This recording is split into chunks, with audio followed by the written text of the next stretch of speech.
Hello friends, kitchen આર્ટમાં આપનું સ્વાગત છે। આજે આપણે એક એવી રેસીપી બનાવીશું જેને તમે સવારના તેમજ ડિનરમાં પણ બનાવી શકો છો। મેથીમાંથી આ એટલો હેલ્ધી નાસ્તો બને છે કે બાળકો અને મોટા સૌ કોઈને ખૂબ જ ભાવશે। ઘરમાં રહેલા ઇન્ગ્રેડિયન્ટ્સમાંથી જ આ રેસીપી રેડી થશે।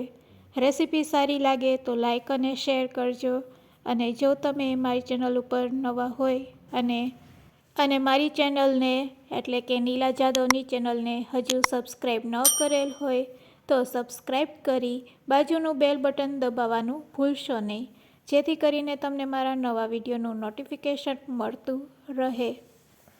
મેથીનો નાસ્તો બનાવવા માટે આપણે 2 પણી મેથી લેશું અને તેને સારી રીતે સાફ કરી લેશું અને સહેજ મીઠું નાખીને ધોઈ લેશું। હેલ્ધી નાસ્તો બનાવવા માટે હવે સૌપ્રથમ આપણે 1 વાટકા જેટલો ઘઉંનો લોટ, તેને સારી રીતે ચાળી લેશું। તે જ રીતે 1 વાટકો આપણે બાજરાનો લોટ લેશું, તેને પણ સારી રીતે ચાળી લેશું, અને 2 થી 3 ચમચી ચણાનો લોટ। આ રીતે ત્રણેય લોટને આપણે મિક્સ કરીને ચાળી લેશું। લોટ સારી રીતે ચરાઈ જાય એટલે તેમાં આપણે સાફ કરેલી મેથીને એડ કરી દેશું।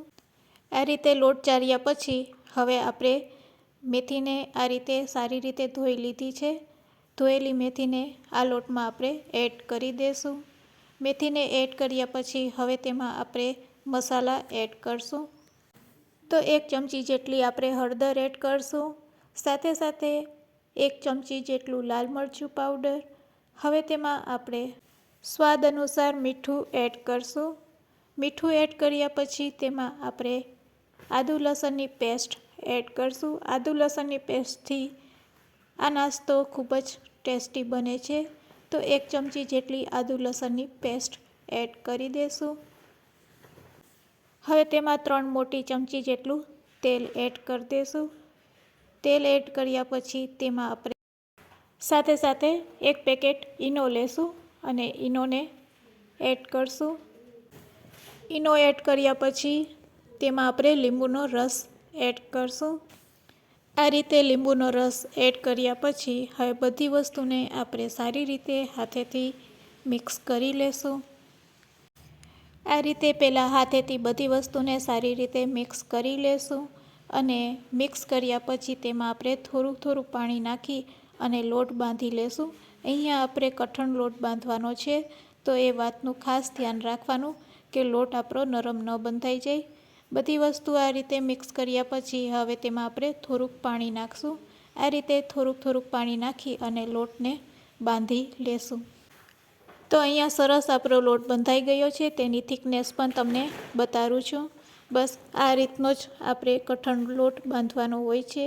હવે હાથમાં થોડુંક તેલ લઈ અને લોટને સારી રીતે આ રીતે ભેગો કરી લેશું। અહીંયા લોટને આપણે મસળવાની જરૂર નથી, બસ આ રીતે લોટ ભેગો થઈ જાય એટલે લોટ આપણો રેડી છે। તો ફ્રેન્ડ્સ, તમે હવે સમજી ગયા હશો કે આજે આપણે કઈ રેસીપી બનાવવાના છે। હા ફ્રેન્ડ્સ, આજે આપણે મેથીના મુઠિયા બનાવી રહ્યા છે। તો હવે આપણે આ રીતે લોટમાંથી શેપ આપી દેશું। તમારે જે પણ શેપ આપવો હોય તે શેપ તમે આપી શકો છો। આ રીતે પણ લોટમાંથી શેપ આપીને મુઠિયા રેડી કરી શકાય છે, અને આ રીતે પણ મુઠિયા બનાવી શકાય છે। રેડી કરેલા આ મુઠિયાને હવે આપણે સ્ટીમરમાં બોઇલ કરીશું। તો ગેસની ફ્લેમ ચાલુ કરી સ્ટીમરમાં કાણાવાળી પ્લેટ ગોઠવી તેને તેલથી આ રીતે આપણે ગ્રીસ કરી દેશું, અને બધા રેડી કરેલા મુઠિયાને તેમાં સેટ કરી દેશું। આ રીતે બધા મુઠિયાને સેટ કર્યા પછી ઉપરથી ઢાંકણ ઢાંકી 15 મિનિટ માટે તેને મીડિયમ ટુ હાઈ ફ્લેમ ઉપર સ્ટીમ થવા દેશું। તો હવે આપણે ઢાંકણ ઢાંકી દેશું અને 15 મિનિટ માટે તેને આ રીતે થવા દેશું। 15 મિનિટ પછી હવે આપણે તેને ચેક કરશું। 15 મિનિટ પછી તમે જોઈ શકો છો સરસ આપણા મુઠિયા બનીને રેડી છે। ગેસની ફ્લેમ બંધ કરી દેશું। આપણા મુઠિયા પરફેક્ટ બન્યા છે કે નહીં તેને ચેક કરવા માટે ચાકુનો તમે ઉપયોગ કરી શકો છો। આ રીતે ચાકુમાં લોટ ન ચોટે એટલે આપણા મુઠિયા રેડી છે। રેડી કરેલા આ મૂઠિયાને આપણે 10 મિનિટ માટે રેસ્ટ આપીશું. 10 મિનિટ પછી આપણા મૂઠિયા સરસ ઠંડા થઈ જાય એટલે તેને ચાકુથી આ રીતે કટ કરી લેશું. તો બધા મૂઠિયાને આપણે આ રીતે પહેલાં ચાકુથી કાપી લેશું અને પછી તેનો આપણે વઘાર કરીશું. તો અહીંયા આપણે બધા મૂઠિયાને આ રીતે કટ કરી લીધા છે. આ રીતે કટ કર્યા પછી હવે તેમાં આપણે લાલ મરચું પાવડર, થોડીક હળદર અને સ્વાદ અનુસાર મીઠું નાખી તેનો વઘાર કરીશું.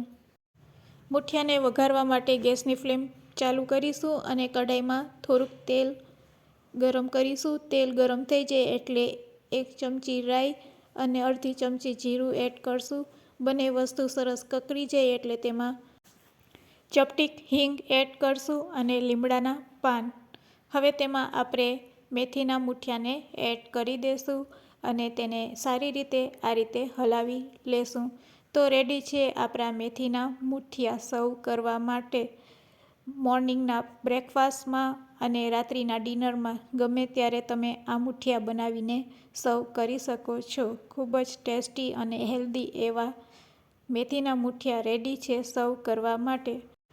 આ મૂઠિયાને આપણે ચા સાથે તેમજ ટમેટો કેચઅપ સાથે સર્વ કરી શકીએ છીએ. તો તમને આજની રેસીપી કેવી લાગી ફ્રેન્ડ્સ, તે મને કમેન્ટ્સમાં જરૂરથી કહેજો. અને જો રેસીપી સારી લાગી હોય તો શેર કરવાનું ભૂલશો નહીં. Thanks for watching. ફરી મળીશું એક નવી રેસીપી સાથે.